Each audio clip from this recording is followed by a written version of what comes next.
Okay, ladies and gentlemen, and this is Expedition 2001 and it's 18 years old. I purchased this car brand new and I've been driving it, and of course I take care of it real good, and it runs like a new car.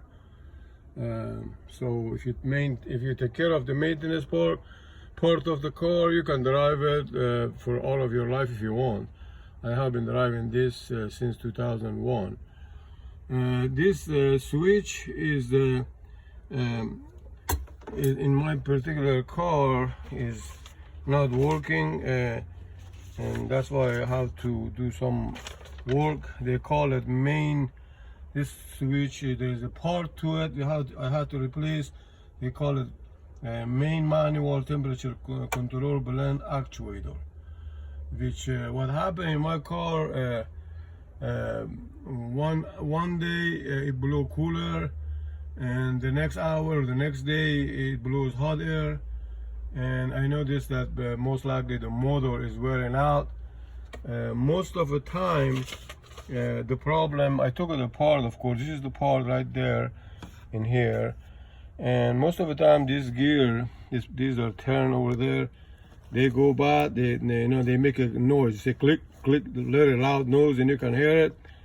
And some people, they go and buy this and replace it, but the labor is so hard to do. It takes forever to do it. It's a long time. I recommend just buy a new one.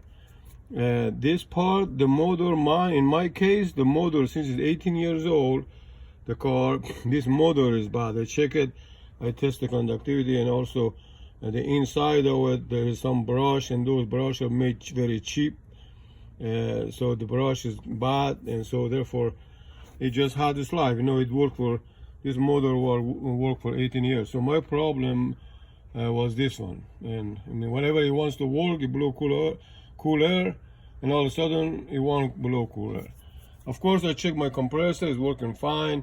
I have a rear in the here in the back. I have a back rear units. They blow nice cool air, but this one is just the front one. Sometimes 1 hour works with the cool air, and all of a sudden it stopped working. And the reason it was doing that is because this motor was acting up. It was just wearing out. It just had its life. So if you are physically fit, and if you have a good background in engineering and maintenance, I can tell you how to do it. You need to write it down, because it's a big job. It takes a long time to do it. I cannot take the videos for the whole thing, but if you get the pen and a piece of paper, I can tell you what to do. This particular part, it fits right underneath there. In here, it goes in there, and you have to remove this part. But before you do that, the first step, what you got to do is, in this particular case, is to remove, there is a screws here in your console. Mine, it happened I had to use the Allen wrench to replace it, but most of the time you need a socket, some kind of 7 or 8 millimeter to take this screw out of here. Of course, this plastic usually is there, and you just basically you remove this plastic out of here, and then you underneath there is this screws there, and then with Allen wrench you can take it out. So you take this plastic out.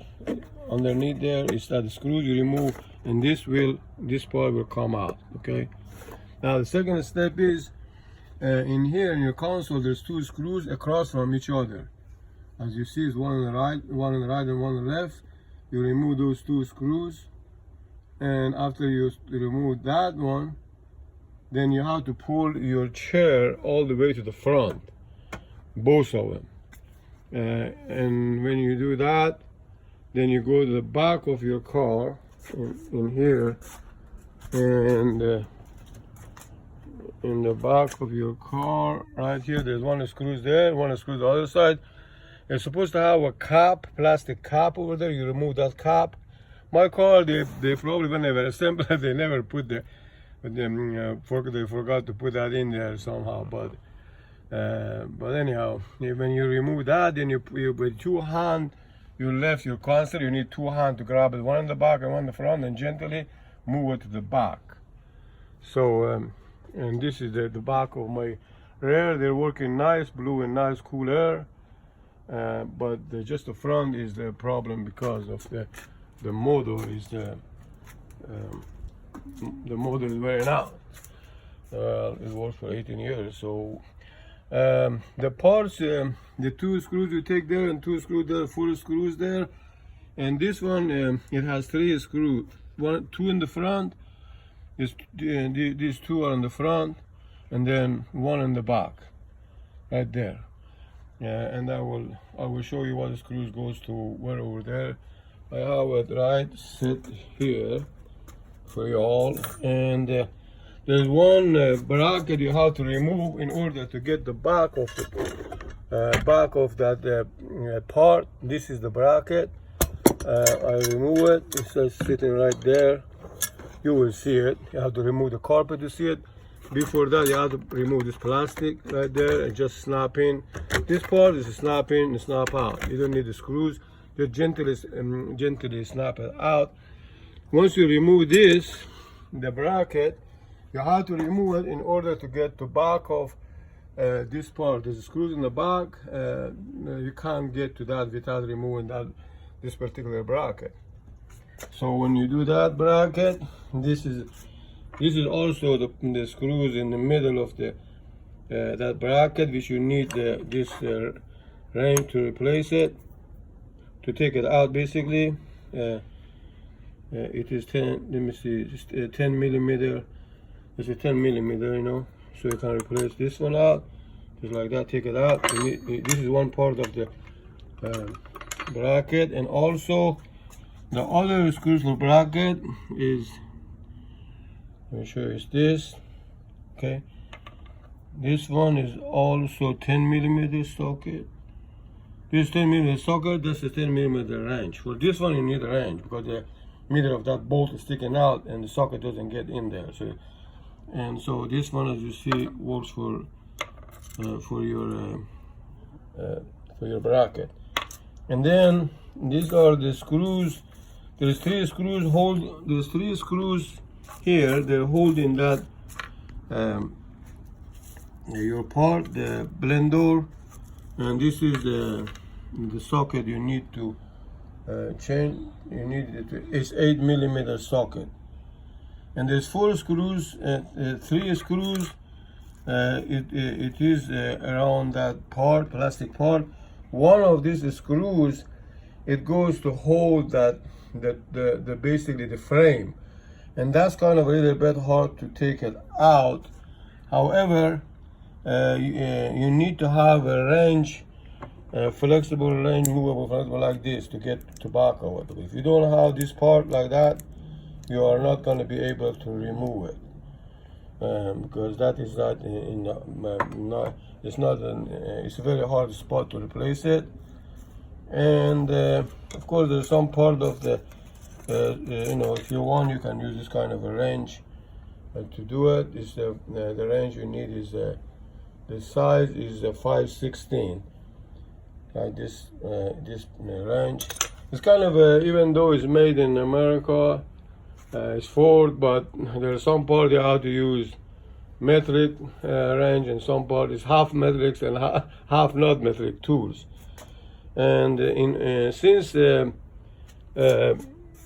have to unplug, the electricity goes to there.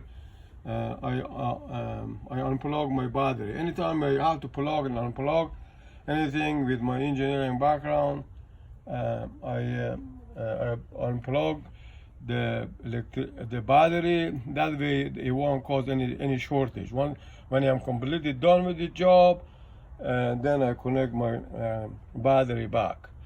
I did that in the front.